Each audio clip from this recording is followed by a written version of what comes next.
भाषण जयप्रकाश जी के देने के बाद में कोई आवश्यकता नहीं रह जाती है। सारी बातें खोल के इन्होंने बता दी। सारे कैंडिडेट जैसे हुड्डा साहब कह के गए थे कांग्रेस पार्टी के चुनाव लड़ रहे हैं, वो दाएं बाएं से घूम के आके कांग्रेस पार्टी से जाकर चुनाव लड़ रहे हैं। तो कांग्रेस पार्टी को सीधा ही वोट क्यों ना दे दें, बजाय उनको देने की बजाय। कांग्रेस के ही वो लोग हैं, आज तीनों पार्टियां जो और चुनाव लड़ रही है उनमें कैंडिडेट उनको अब मिला ही नहीं है, कांग्रेस के ही मिले हैं, तो फिर क्यों वोट उनको दें। भाई जयप्रकाश जी आपके सामने हैं, ऊर्जावान है, आज भी एमपी रहे, मंत्री रहे, एमएलए रहे, और मंत्री के टाइम में तो मैंने तो इशार भी कहा था कि इनकी जेब में उन दिनों सबसे ज़्यादा डिमांड रहती थी तो गैस कनेक्शन की और टेलीफोन की रहती थी। और वो जो इन्होंने थोक में बांटे, ऐसे नहीं बांटे, कोई नकली नहीं बांटे, असली बांटे थे, अगले दिन कनेक्शन हो जाता था। इसके लिए मशहूर हो गए थे। तो काम करने वाले हैं और यहाँ से चुनाव लगभग जीते हुए थे, थोड़े से वोटों से चुनाव हार गए थे, लेकिन उसके बाद भी हिम्मत नहीं आ रही। और हुड्डा साहब मुख्यमंत्री थे, यहाँ के इलाके के लिए काम करवाए। एक तरफ तो ये आदमी है और दूसरी तरफ वो आदमी है जो अपने घर परिवार को और अपनी जायदाद को बचाने के लिए आया है। पहले जब इसने ज्वाइन की बीजेपी, कई लोगों ने प्रश्न किया था कि कहीं आप ईडी से या इनकम टैक्स से उनसे डर के तो नहीं आए हैं। कहने लगा मेरे पर कोई केस नहीं है, लेकिन अब फार्म भरा है, पता लग गया। एक पेज पर एक कॉलम में फार्म भरा है, उसमें 4 केस बता रखे हैं, और एक पेज पर कॉलम भरा है, उसमें 1 केस बता रखा है। और वो केस केवल इनकम टैक्स के केस नहीं है कि आपने इनकम टैक्स की चोरी की है, ये नहीं है। वो केस जो है आपके पर फौजदारी केस हैं, चारों के चारों क्रिमिनल केसेस हैं, चारों के चारों, और उनमें सज़ा 7 और से 9 साल तक की सज़ा हो सकती है। वो केसेस हैं, उनसे बचने के लिए जो है ये दामन थामा है। कोई कामकार विकास का कोई लेना देना नहीं है। कामकार विकास का इसका लेना देना, जिस आदमी को ज्ञान ही नहीं है, गांव में जाएगा 2 मिनट नहीं बैठेगा, 3रे मिनट में हाथों को यूँ करके खींच के अपने हाथ को इनको हथियार हो लेगा, बोला मुझे दिल्ली जाना है। और टेलीफोन ले लिया, अब नंबर देता फिर है, लेकिन उस टेलीफोन की म्याद कितने दिन की है? केवल 20 दिन की म्याद है। 3 तारीख के बाद वो टेलीफोन ख़त्म। ये है, ऐसा आदमी चुनाव लड़ रहा है। बताओ वो आदमी चुनाव लड़के करेगा क्या? यहाँ सरकार में सीर कर लो, मंत्री आएंगे, सरकार के वजीर आएंगे, एमएलए आएंगे, एमपी आएंगे कि सरकार में सीर कर लो। सीर करे तो साल हो गया। ये तो मुख्यमंत्री से साल भर से मिलता आ रहा है। कभी कहा ये पुल दड़ोली वाला मैंने बनवा दिया, शुरू करा दिया, कभी कह दिया गांव की पंचायत को मैंने कमेटी से न्यारा करवा दिया, कभी फलानी सड़क मैंने बनवा दी, इतना करोड़ रुपए मैंने मंजूर करा दे। मुख्यमंत्री के साथ फोटो खिंचाते 1 साल हो गए हैं। 1 साल में काम तो दिखा दे, कौन सा काम करे है? नाश हो रहा है, एक सड़क ढंग की नहीं बची आदमपुर हल्के के अंदर। कितने जो रास्ते हैं खराब हो रहे हैं। आदमपुर में सबसे ज़्यादा ढाणियाँ हैं हरियाणा प्रदेश के अंदर। किसी एक ढाणी में कोई एक पोल भिजवाया हो या कोई तार भिजवाया हो, ये बाई इलेक्शन है। ये इसकी कमजोरी है, वरना सरकार तो बाई इलेक्शन पता नहीं क्या क्या कर देती है। खास करके 3-4 महीने तो इसने बीजेपी ज्वाइन करे ही हो गए किस्म के। ज्वाइन उस दिन कर ली जिसने वोट दे दिया था, राज्यसभा का वोट दे दिया था। उसके बाद काम करवाता। 4 महीने हो गए आज। इन 4 महीनों में कहीं भी कोई एक इंटरलॉकिंग ब्लॉक पड़ा हो कहीं, या कोई पत्थर रोड़ा जो आपके बीच में ठोकर मारने के लिए पड़ा हो कहीं, कहीं कोई पोल लग रहा हो, कहीं कोई ट्रांसफॉर्मर लग रहा हो, कहीं कोई पानी की टूटी हो, कोई पानी की पाइपलाइन लग रही हो। हाँ, पानी जो पड़ा है वो पड़ा ही पड़ा है, वो आदमपुर सारा डूबा पड़ा है। काम तो ये होता है फटाफट उसी टाइम सारी चीज़ों के ऊपर एकदम नज़र आता, चारों तरफ की सरकार छाई हुई है और काम कर रही है। काम करवाए इन्होंने, इसमें कोई दो राय नहीं है। इलाहाबाद के अंदर करवाए थे काम, सारे इलाहाबाद को रोड़े रोड़े पत्थर पत्थर सारे ढक दिए, सारे सारे कर दिए थे। लेकिन यहाँ कोई करवाने वाला तो होना चाहिए, करवाने वाले बिना कौन करेगा, और नियत करने वाले होने चाहिए। न बीजेपी सरकार की नियत है और ना ये आदमी करवाने वाला है, इसलिए किस बात की है? इसलिए वोट का हकदार है तो केवल जयप्रकाश भाई है। मेहनती आदमी, आपके बीच में रहने वाला है, दबंग आदमी है, डरता किसी से है नहीं। ये भय बिठाते हैं, डर बिठाते हैं, लेकिन इसके आगे ये भी डरते हैं। सच्चा आदमी है, ईमानदार आदमी है, संघर्षशील आदमी है, छोटे परिवार से मेहनत करके आगे आया है। डर किस बात का है? डर उस आदमी को होता है जो डाके मार के आता हो, उसको डर रहता है, दिन रात सताता है डर, सपने में डर आता है उसको। इसको किस बात का डर है? इसलिए इससे बढ़िया कोई कैंडिडेट हो नहीं सकता था। आज मेरे से कई पूछ रहे थे, जी आपने इनकार कर दिया लड़ने से। हाँ, मैंने कर दिया इनकार लड़ने से। मेरे से बढ़िया जयप्रकाश कैंडिडेट था, इसलिए मैंने इनकार किया था। मेरा जो अपना वोट है, मेरी जो अपनी ताकत है, वो मेरा भाई है छोटा, उसको मिलेगी, और उसकी अपनी ताकत है वो भी होगी। मैंने कहा डबल ताकत करने के लिए मैंने इनकार किया था चुनाव लड़ने का, कोई डर के नहीं किया था। हमारे आदरणीय प्रोफेसर संपत सिंह जी, हमारे आदरणीय पूर्व मंत्री अशोक अरोड़ा जी, जो हमारे चुनाव के प्रभारी भी हैं, हमारे विधायक जींद से आए हैं और विधायक हैं, और गांव के चुनाव के प्रभारी भी हैं। वह मैं चाह रहा था वो ही बोले, लेकिन उन्होंने कहा कि भाई हम तो यही हैं, एमपी साहब आप बोले। हमारे भाई सुभाष देशवाल जी, हमारे पूर्व विधायक भाई कुलबीर बेनीवाल जी, हमारे भवानीखेड़ा हल्के से पूर्व विधायक भाई रामकिशन फौजी जी, हमारे अटेली हल्के से पूर्व विधायक राव बहादुर सिंह जी, जो हरियाणा के एक दूसरे छोर से आज यहाँ पे आए हैं, राजस्थान बॉर्डर से, हमारे दूसरे राजस्थान बॉर्डर से, अलवर साइड में। हमारे बीच में हमारे पूर्व मंत्री राजकुमार वाल्मीकि जी, पूर्व विधायक सुल्तान सिंह जड़ोला जी, हमारे भाई जो आपके बीच में भी बोल रहे थे प्रदीप बेनीवाल जी, हमारे भाई हनुमान वर्मा जी, हमारे भाई गौरव संपत सिंह जी, हमारे भाई भूपेंद्र कासनिया जी, हमारे जसी पेटवाड़ जी, बाबा भोलेनाथ जी, अमर सिंह जी, हमारे राजस्थान से जो चल के हमारे बीच में आए हैं, उनका भी हम बहुत बहुत स्वागत करते हैं। हमारे भाई जो राजस्थान के पूरे के छात्र संघ के, हमारे कांग्रेस पार्टी के अध्यक्ष रहे, हमारे भाई अभिमन्यु पूनिया जी, और अनिल चोपड़ा जी राजस्थान यूनिवर्सिटी के प्रधान रहे। बहुत से हमारे साथी यहाँ उपस्थित हैं। बाहर से जो लोग साथ हैं उनके मैंने नाम लिए, जो हमारे सारे जो है बाबूलाल जी, हमारे जो आम आदमी पार्टी के प्रधान थे, जिन्होंने अभी ज्वाइन किया। गांव में सभी, गांव के सभी मेरे पिता तुल्य बुजुर्ग नौजवान साथी, जहाँ तक आवाज जा रही है मातृशक्ति, मैं गांव में किसी एक का नाम नहीं ले रहा, क्योंकि पूरा गांव भिखारी रमन गांव मेरा अपना गांव है। मैं गांव को अपना खुद का गांव मानता हूं, और गांव में सभी मेरा परिवार है। छत्तीस बिरादरी, गांव की सारी छत्तीस बिरादरी मैं परिवार मानता हूं। तो सभी पिता समान बुजुर्ग, नौजवान साथी, मातृशक्ति आज गांव में पहुंचे ऐसे समय में जब चुनाव का बिगुल बज चुका है। आज से महीने पहले भी गांव में प्रोग्राम हुआ था, और थोड़ा और सांझ को हुआ था, रात दिन छिपे पाछे हुआ था महीने पहले, याद है कि भूल गए? लेट हो गए थे, और उस प्रोग्राम में ही झलक पूरे हल्के को दिख गई थी।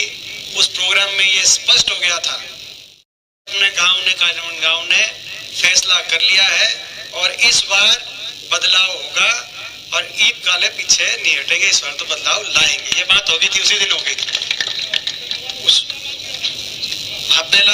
और देखो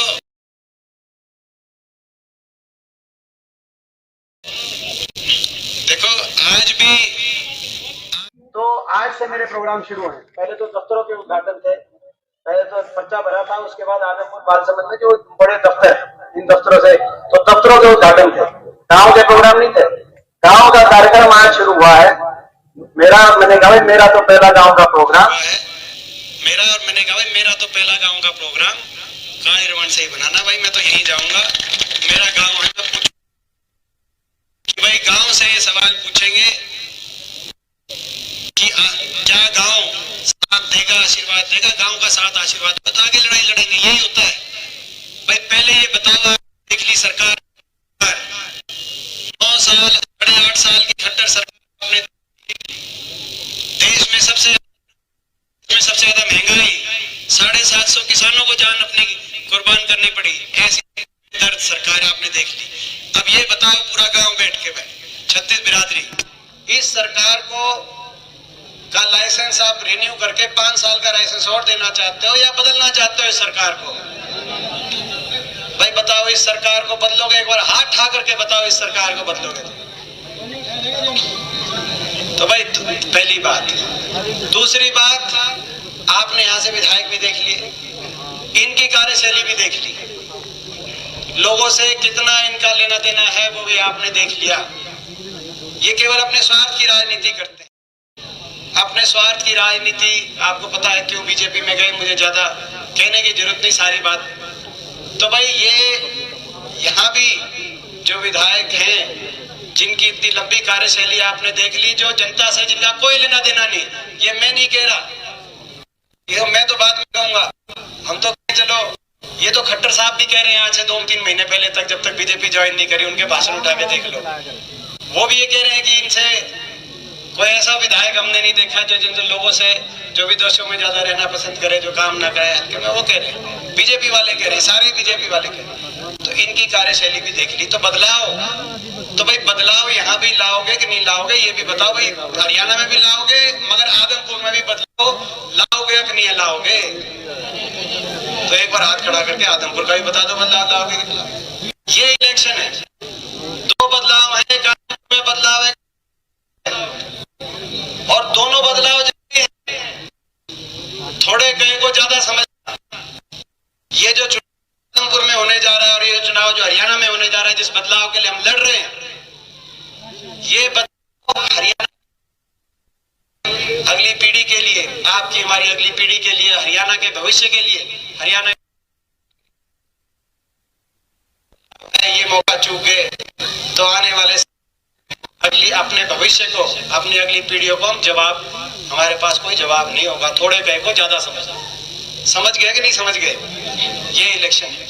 आपने देखा बीजेपी सरकार आई, बड़े वायदों के साथ ये सरकार बनी थी 2014, 8 साल 8.5 साल बड़े बड़े वायदे थे। उन वायदों क्या हुआ? और 15 लाख बताए काका, क्या 15 लाख? बोले किसान की आमदनी, हाँ ठीक है, ठीक बात है, बोले किसान की आमदनी दुगनी करेंगे, काला धन विदेशों से लाएंगे, 15 लाख हर के क्या खाते में जमा कराएंगे, महंगाई को कम करेंगे। हर चीज के बड़े बड़े वायदे थे, लोक लुभावने वायदे थे। महंगाई कम हुई कि ज्यादा हुई? 400 रुपए पे सिलेंडर आया करता, आज सिलेंडर कितने का हो रहा है? डीजल कितने का हो रहा है? पेट्रोल कितने का हो रहा है? अगर भाई डीजल, पेट्रोल, सिलेंडर, यहाँ तक कि सब्जी, दाल, सब्जी, रोटी में भी जीएसटी टैक्स लगा दिया। लौकी भी 80 रुपए पे जा रही है, बालक राजी होकर भी नहीं खाते, मगर लौकी भी 80 रुपए पे जा रही है। तो ये अगर भाई महंगाई कम हुई हो तो बीजेपी को वोट दो, मगर महंगाई बढ़ी हो। इसी तरीके से किसान का कहता है आमदनी दुगनी करेंगे, किसान की आमदनी दुगनी तो हुई नहीं, किसानी खर्चे दुगने हो गए, किसान पे कर्जा दुगना हो गया। और आमदनी नई के लिए नहीं, अपनी आमदनी बचाने के लिए किसान को इतना बड़ा आंदोलन करना पड़ा, जिसका इतिहास में कोई उदाहरण नहीं। 750 किसानों के शव इन धरनों से उठे। कोई धरना 70 साल का हमारे देश का इतिहास है, कोई धरना दे दे, अगर किसी की वहां पे तबीयत भी खराब हो जाए तो सरकारें गिर जाती हैं, किसी की जान चली जाए तो हड़कंप आ जाता है। यहाँ देश के किसान को 750, वो भी किसी के बेटे थे, वो भी किसी के पिता थे। उनके घरों में भी जाके झांक के आप देखना, जिनके घरों के चिराग बुझ गए, किसी ने पूछी भी नहीं। मजाक उड़ाया करते। मैं जब देश की संसद में जाता था दिल्ली में, मैं इसको दुर्भाग्य कहूंगा कि मेरा ऐसा दुर्भाग्य था कि हरियाणा से मैं अकेला विपक्ष का सांसद था। 15 सांसद हैं हरियाणा से, 14 बीजेपी के। मगर जब मैं अकेला विपक्ष का सांसद दिल्ली उस पंचायत में जाता था जिससे 10 किलोमीटर दूर धरने चल रहे थे, हमारे काका ताऊ बैठे थे और उन धरनों से शव हर रोज वापिस आते थे और शाम को उनके घरों में जाके आंसू पोंछने का हम काम करते थे। हुड्डा साहब ने हमारी जिम्मेदारी लगाई हुई थी, 2-2 लाख रुपए की मदद भी करके आते थे। लेकिन अगले दिन सुबह जब संसद में जाते थे तो हमारा मजाक उड़ता था। कहते थे ये कौन लोग हैं, लोग बैठे। मैंने सुने ये ताने, कोई देशद्रोही बताता था तो कोई उपद्रवी बताता था। मैं कहता था देश के नागरिक हैं, जैसे बाकी नागरिक हैं, इनको भी अधिकार है देश में। मगर मजाक उड़ते थे। मगर मैं आपको बधाई देता हूं, अपने गांव का भी किसान आंदोलन बहुत बड़ा योगदान रहा। 36 बिरादरी ने साथ दिया और आज वही सरकार, जो तानाशाही सरकार जो दिल्ली में जो मजाक उड़ाते थे बीजेपी वाले, आज उसी सरकार को झुकना पड़ा। आज उसी संसद में आपका बेटा जाता है तो आपके आंदोलन और आपके संघर्ष की वजह से छाती चौड़ा करके जाता है और वही सांसद कहते हैं तुम ठीक थे और हमारी सरकार जाति कर रही थी। तो किसान पे कितनी बड़ी जाति करी। कहते थे आमदनी दुगनी, किसान का हर तरीके से दुख दुगना कर दिया। कहते थे काला धन लाएंगे, 15-15 लाख जो कह रहे काला धन लाएंगे, 15-15 लाख बैंक खाते में जमा कराएंगे।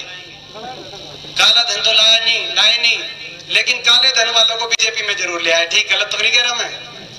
जिनके विदेशी खातों में काला धन है, मेरे को नाम लेने की जरूरत नहीं है, उनको भी है ना। वायदा कुछ था, करते कुछ और है। तो बीजेपी ने आज देश में हर वर्ग को और खास तौर पर हमारे प्रदेश में, ये प्रदेश हरियाणा प्रदेश जो 2014 से पहले विकास दर में नंबर 1 था, हर गांव में हर शहर में विकास दिखता था, विकास दर में नंबर 1 थे, प्रति व्यक्ति आय में नंबर 1 थे, कृषि उत्पादकता में नंबर 1 थे, खेल खिलाड़ियों में नंबर 1 थे। ये हरियाणा प्रदेश आज बेरोजगारी में नंबर 1 है। दिल्ली के 3 तरफ हरियाणा, मगर बेरोजगारी में खट्टर सरकार ने ऐसा भट्टा बिठा दिया, अर्थव्यवस्था ऐसी चौपट कर दी, बेरोजगारी में नंबर 1। जम्मू कश्मीर, उत्तर प्रदेश और बिहार से भी ज्यादा बेरोजगारी, अंडमान निकोबार और लक्षद्वीप से भी टापू हैं, उनसे भी ज्यादा बेरोजगारी आज हरियाणा में। 8 साल में कोई नई फैक्ट्री लगाई नहीं, कोई नई थर्मल कारखाना। आपको याद होगा जब हमारी सरकार थी तो कहीं फतेहाबाद में परमाणु कारखाना लग रहा था, तो खेजड़ के अंदर थर्मल कारखाना लग रहा था, हिसार के अंदर यूनिवर्सिटी लाजपतराय यूनिवर्सिटी बन रही थी, तो गुरु जम्बेश्वर जो यूनिवर्सिटी थी उसके अंदर 50 करोड़ की लागत से ऑडिटोरियम बन रहा था। कहीं 4 लेन की सड़कें मंजूर हो रही थी, जो सारी हिसार के आसपास की 4 लेन की, चाहे वो हिसार से डबवाली हो, हिसार से रोहतक हो, हिसार से कैथल अंबाला हो, सारी 4 लेन की सड़कें कहीं मंजूर हो रही थी, तो कहीं रेल की लाइन बिछ रही थी, कहीं IMT इंडस्ट्रियल औद्योगिक क्षेत्र बन रहा। इन्होंने ना तो कोई निवेश किया, ना कोई सरकारी रोजगार, और जो रोजगार निकले उनमें पेपर लीक, एक के बाद एक घोटाला। आज स्थिति ये आ गई, देश में सबसे ज्यादा बेरोजगारी पे हरियाणा के युवा को ला खड़ा कर दिया। आज स्थिति ये कि आज नशे में, आज स्थिति ये आ गई कि आज नशे में पंजाब से ज्यादा, इस साल के जो आंकड़े नशे के आए हैं, पंजाब से ज्यादा देश में सबसे आगे नशे में ला खड़ा कर दी। आज स्थिति ये आ गई कि भ्रष्टाचार में हरियाणा का नाम, पूरे देश में ऐसी सरकार बन गई, आपस में बीजेपी वाले भी और जेजेपी वाले भी, किसान को चौराहे पे ला खड़ा कर दिया। गरीब आदमी की जितनी कल्याणकारी योजनाएं चल रही थी, SC वर्ग के हमारे भाई हैं, बैकवर्ड के हमारे भाई हैं, 36 बिरादरी के गरीब परिवारों के लिए 100-100 गज के प्लॉट की स्कीम चल रही थी हमारे समय में, कांग्रेस पार्टी के समय में हुड्डा साहब ने 100-100 गज के प्लॉट की स्कीम चलाई थी। आते ही वो योजना बंद कर दी, नए एक परिवार को 100 गज का प्लॉट दिया नहीं किसी भी गांव में, शहर में, और जो मिले हुए थे उन कॉलोनियों पे कोई काम नहीं हुआ, उनको उसमें कहीं विकास कार्य, कहीं बिजली के कनेक्शन, कहीं गलियां भी बनाने का काम नहीं हुआ। 100-100 गज के प्लॉट की स्कीम बंद कर दी, मकान की किस्त आती थी वो स्कीम बंद कर दी, स्कूल के अंदर गरीब के बच्चे को वजीफा मिलता था 1ली से 12वीं क्लास तक, पे बंद कर दिए। सफाई कर्मचारी लगे थे हमारे समय 11,000 गांव के अंदर, सफाई कर्मचारियों को एक आगे सफाई कर्मचारी लगाने का काम नहीं हुआ, चौकीदारों को आगे लगाने का काम नहीं हुआ। जितनी भी योजनाएं थे गरीब की, गरीब पे मार, किसान पे मार, विकास पे मार, अर्थव्यवस्था चौपट और आपसी ताने बाने में मार, आपसी भाईचारे मार। आज हरियाणा देश में जो विकास में नंबर 1 होता था उसका उदाहरण लिया जाता है कि हरियाणा कैसे पिछड़ गया। और इसीलिए बदलाव जरूरी है हरियाणा में। इसीलिए मैं इस खट्टर सरकार की छुट्टी करना जरूरी है, बदलाव लाना चाहिए ताकि हरियाणा में विकास का पहिया फिर घूमे और हम खुशहाली की तरफ जाएं। हरियाणा दोबारा देश में आगे पहुंचे, हमारी अगली पीढ़ी को अच्छा भविष्य दे सके। ये हमारी लड़ाई और ये बदलाव। हाजी चांदवीर जी, हाजी चांदवीर जी, हाजी। और ये बदलाव आया है, ये बदलाव जो जरूरत, ये बदलाव कोई अभी कोई ऐसा नहीं कि ये बदलाव इसी अभी हम चाहते हैं। ये बदलाव हम पहले भी चाहते थे 2019 में। खट्टर सरकार के 5 साल के बाद भी लोग बदलाव चाहते थे। ये जो सरकार बनी, ये सरकार नहीं चाहते थे लोग दोबारा बनाना। मैं गलत तो नहीं कह रहा। ये भी एक, इस चुनाव में ये भी राजनीतिक नैतिकता का फैसला आपको करना है, ईमानदारी से आपको फैसला करना है। सरकार दोबारा से रिपीट नहीं चाहते थे लोग, इस सरकार की छुट्टी करना चाहते थे। मैं क्यों कह रहा हूं? मैं इसीलिए नहीं कह रहा कि कांग्रेस में और भारतीय जनता पार्टी में केवल हरियाणा विधानसभा में 2019 में 3 साल पहले जब वोट पड़े तो केवल 3900 वोटों का फर्क था। 3900 वोट तो किसी भी हरियाणा के अंदर एक छोटे गांव के अपने गांव में 3900 वोट से ज्यादा वोट गिरती है। पूरे प्रदेश में 3900 वोट का फर्क था। मैं इसलिए नहीं कह रहा, मैं इसलिए कह रहा हूं नारा क्या था इनका 75 पार। 75 पार का नारा दिया था कि नहीं दिया था बीजेपी ने? दिया था कि नहीं दिया था? मगर लोकसभा चुनाव में 80 सीटों पे लीड आई थी इनकी। 75 पार का नारा दिया था खट्टर साहब ने, सोच के कि भाई वो विधानसभा में भी आएंगी, ये सोच के कि लोग खुश है खट्टर साहब से, हरियाणा सरकार से। लोगों ने हवा निकाल दी 75 पार के उस नारे की। 40 पे आंकड़ा रुका था कि नहीं रुका था? मैं आपसे पूछता हूं। 40 पूरी मेजॉरिटी नहीं आई, 40 पे आंकड़ा रोक दिया लोगों ने। सारी बीजेपी का मंत्रिमंडल, सारे मंत्रिमंडल को हराने का काम हुआ। सरकार जब दोबारा बनती है, जब लोग खुश होते हैं किसी सरकार से, सबसे पहले उसके मंत्रियों को जिताते हैं। हमारी सरकार हुड्डा साहब के नेतृत्व में जब कांग्रेस की सरकार बनी तो 14 में से 12 मंत्री जीत के आए और बड़े बहुमत से जीत के। और खट्टर सरकार जब 2019 में निकली तो 14 में से 12 मंत्रियों को लोगों ने हराने का काम किया, साफ करने का काम किया। नारनौल से कप्तान अभिमन्यु हारे, तो रोहतक से मनीष ग्रोवर हारे, सोनीपत से कवि, तो महेंद्रगढ़ से रामविलास शर्मा हारे, बादली से ओम प्रकाश धनखड़ 20,000 से हारे। जब हारने के बाद बीजेपी ने उनको प्रदेश अध्यक्ष बनाया है। तो इस राना से कृष्णलाल पवार हारे। और बीजेपी को लोग चाहते तो कम से कम सुभाष बराला जी को जरूर जिताते टोहाना से, लेकिन टोहाना से भी 75 पार के नारे के में लड़ रहे थे, मगर टोहाना से हारे थे कि जीते थे? साफ, सब साफ हो गए। लोग बदलना चाहते थे, लोगों ने फैसला किया, मगर बीच में एक पार्टी आई, उस पार्टी ने नारा दिया। नाम की पार्टी थी, दुष्यंत चौटाला ने एक पार्टी बनाई, जेजेपी पार्टी। लोगों ने तो कर दिया था बीजेपी को जमुना पार। वो पार्टी जमुना पार गई, जमुना पार से बीजेपी की सरकार को टोया, पकड़ा, जमुना में डुबकी लगाया और जाके चंडीगढ़ में उस पार्टी ने सरकार बनाने का काम किया। लोगों के साथ इतना बड़ा विश्वासघात। राजनीति में नैतिकता होनी चाहिए।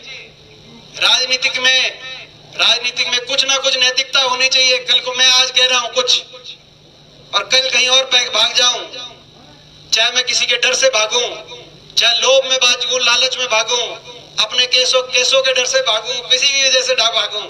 राजनीति में नैतिकता अनैतिकता, मगर ऐसी राजनीति कोई जगह नहीं होनी चाहिए। मैं गलत तो नहीं कह रहा। सरकार बनवा दी, बीजेपी खिलाफ वोट ली, लोगों ने बीजेपी खिलाफ फैसला किया। हमने कहा उनको जब सरकार बन रही थी कि भाई आप हमारे साथ आ जाओ, कांग्रेस पार्टी के साथ।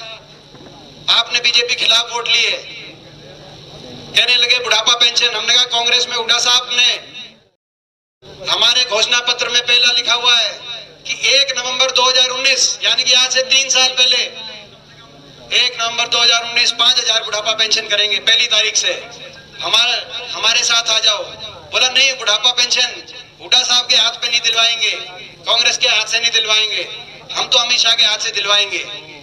वहां उनको अमित शाह की कोठी पे चले गए और कहा कि भाई खट्टर साहब के हाथ से दिलवाएंगे, बीजेपी से समझौता है। पूछना चाहता हूँ, अपने गांव के बड़े बुजुर्ग से पूछना चाहता हूँ, क्योंकि एक राजनीति में कहीं ना कहीं नैतिकता की जगह होनी चाहिए, विश्वासघात की कहीं ना कहीं जवाबदेही होनी चाहिए। मैं पूछना चाहता हूँ, भाई बुढ़ापा पेंशन 5,000 आ रही है या उस तक कम आ रही है? नहीं बता दो भाई, घाट आ रही है 5,000 आ रही है?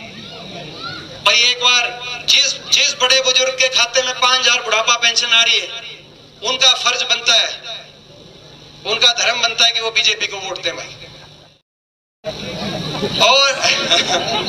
और जिनकी कटन लग रही है, जिनके आधी बुढ़ापा पेंशन आ रही है 2,500 पे और कटने लग रही है, उनका धर्म बनता है, राजनीतिक धर्म बनता है कि विश्वासघात का वो इस पाप की भागीदारी में इसे अपना हिस्सा ना डालें।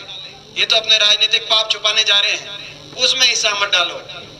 उनका फर्ज बनता है कि वो हमारा साथ दे, ईमानदारी का साथ दे, सच्चाई का साथ। पेंशन का फैसला नहीं था, बुढ़ापा पेंशन का हरियाणा को लूटने की छूट का समझौता था, महकमे बांटने का समझौता था। कौन सा शराब के महकमे में कौन सा लूटेगा, कौन सा रजिस्ट्री के महकमे में लूटेगा, कौन सा रजिस्ट्री के महकमे में लूटेगा, कौन खोपर सारा है, सब कुछ बैठ के सारा एकला जिम्मेगा, यही समझौता था भाई। सारी लिस्ट हम क्यों बताएं? जेजेपी वाले बता देंगे, जेजेपी के विधायक दादा गौतम सारी लिस्ट ले रहे हो तो जाके पूछ लेना, बता देंगे। ठीक कह रहा हूँ कि गलत कह रहा हूँ? इस बात का समझौता था, हरियाणा को लूटने का समझौता था। किसान मरो जितने मरना है, नौजवान का भविष्य चौपट हो जितना जिसका चौपट होना है, उन चीज की किसी को परवाह नहीं। गरीब आदमी महंगाई के बोझ के तले, गरीब आदमी कितना परेशान हो जितना गरीब आदमी को होना है, इससे कोई लेना देना नहीं। राजनीतिक पाप को आपस में बांटने का समझौता था, और यही समझौता अब कुलदीप बिश्नोई जी के साथ हुआ है।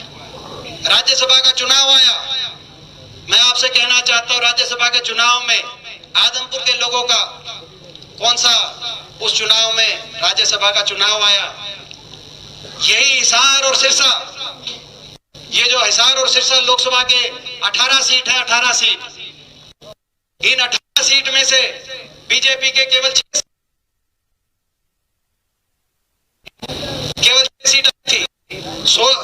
पूरे 18 में से 6 बीजेपी की और 12 विपक्ष सीट, चाहे वो कांग्रेस की हो, चाहे वो जेजेपी पार्टी की हो, दुष्यंत चौटाला की, चाहे अभय चौटाला की, चाहे रंजीत चौटाला की। लेकिन राज्यसभा का जब इलेक्शन आया तो राज्यसभा के इलेक्शन में 2 कांग्रेस के विधायक रह गए, अमित सिंह और शीशपाल केरवाल, उनकी भी ड्यूटी लगी हल्के में डबवाली इस इलाके में। बाकी 16 विधायकों ने ढोल नगाड़े बजाते हुए एक साथ मिलते हुए बीजेपी के पक्ष में वोट डाली। बाहर बीजेपी एक दूसरे खिलाफ बोलते हैं, अजय चौटाला खिलाफ बोलेंगे, अजय चौटाला खिलाफ बोलेंगे, मगर जब बीजेपी का ढोल पड़ जाएगा और दूसरी तरफ कांग्रेस पार्टी का हुड्डा साहब का ढोल होगा तो दोनों ढोल नगाड़े बजाते हुए बीजेपी में जाके वोट करते करेंगे कि नहीं करेंगे? मैं आपसे पूछना चाहता हूँ। राज्यसभा में वोट डाली एक साथ बीजेपी, यहाँ के 16 विधायकों ने, 6 विधायक थे बीजेपी के, मगर 16 विधायकों में सिरसा फतेहाबाद के 16 विधायकों ने सबने मिलकर, चाहे वो चौटाला हो, चाहे कुलदीप बिश्नोई हो, चाहे वो अभय चौटाला हो, चाहे रंजीत चौटाला हो, सबने जाके बीजेपी को वोट डाली, सबने सेटिंग कर ली। कोई अपने लोग कहते हैं कि क्यों गए बीजेपी में, पूरा देश जानता है बीजेपी में जो विधायक वो 2 तरह से जाते हैं, या तो लोभ लालच में पैसे से जाते हैं, या केंद्रीय जांच एजेंसियों के डर में जाते हैं, अपने केस दबाने जाते हैं। हमें नहीं पता कौन किस वजह से गया, डर से गया कि लोभ लालच में गया, मगर जो सेटिंग करी इन्होंने अपनी सेटिंग करी। लोगों की वो सेटिंग नहीं हो सकती। नेता बिकाऊ हो सकते हैं, पार्टियां विधायक बिकाऊ हो सकते हैं, मगर जनता तो टिकाऊ है कि नहीं टिकाऊ है? जनता को ना किसी केस का भय, ना कोई लालच, जनता ईमानदारी के साथ ईमानदारी के साथ जनता खड़ी है और यही फैसला इस चुनाव का, यही फैसला है चुनाव हरियाणा को अच्छी दिशा में लेके जाने के लिए, बदलाव लाने के लिए। बदलाव तो होगा। आखिरी बात एक और कहूंगा, मैंने आज तक ऐसा उपचुनाव नहीं देखा, ऐसा मैंने उपचुनाव नहीं देखा। हमने भी बाई इलेक्शन देखे हैं, जब सरकार में थे, जब विपक्ष में थे, पूरे देश में। आज आपके आशीर्वाद से पिछले 18-20 साल से देश की सबसे बड़ी पंचायत के सदस्य के रूप में मुझे मौका मिला। मैं समझता हूँ 43 साल की उम्र में शायद देश में इतना अवसर लगातार किसी को ना मिला। लोगों ने बहुत, हरियाणा के लोगों ने मुझे आशीर्वाद दिया। मुझे लगातार 18-19 साल से देश की सबसे बड़ी पंचायत, देश में कोने कोने में जाता हूँ, उपचुनाव देखता हूँ। मगर उन उपचुनाव में देखता हूँ सरकार महीने पहले आ जाती है और युद्ध स्तर पर विकास कार्य और लोगों के काम शुरू हो जाते हैं। कहीं बिल्डिंग बन रही होती है तो कहीं सड़कें बन रही होती हैं, कहीं जेसीबी दिखती है, हजारों की संख्या में मजदूर लगे दिखते हैं, जेसीबी दिखती हैं, लोग काम हो रहे होते हैं। यहाँ ऐसा उपचुनाव 6 महीने से 5 महीने पहले वोट डालती थी राज्यसभा इलेक्शन में। 5 महीने से ना तो स्कूलों के अंदर टीचरों की ट्रांसफर करवाई, गलत तो नहीं कहा मैं, ये तो एक दिन का काम है। ना तो बाई इलेक्शन होना था, स्कूलों की ट्रांसफर कराया था। अगर लोगों के का दर्द होता, ना तो भाई स्कूल के अंदर कहीं ट्रांसफर, ना कोई खाड़ी, कोई मोरी, कोई वो बनती हुई दिखाई दी, ना किसान के को मुआवजा बढ़ता दिखाई दिया। मैं गलत तो नहीं कह रहा।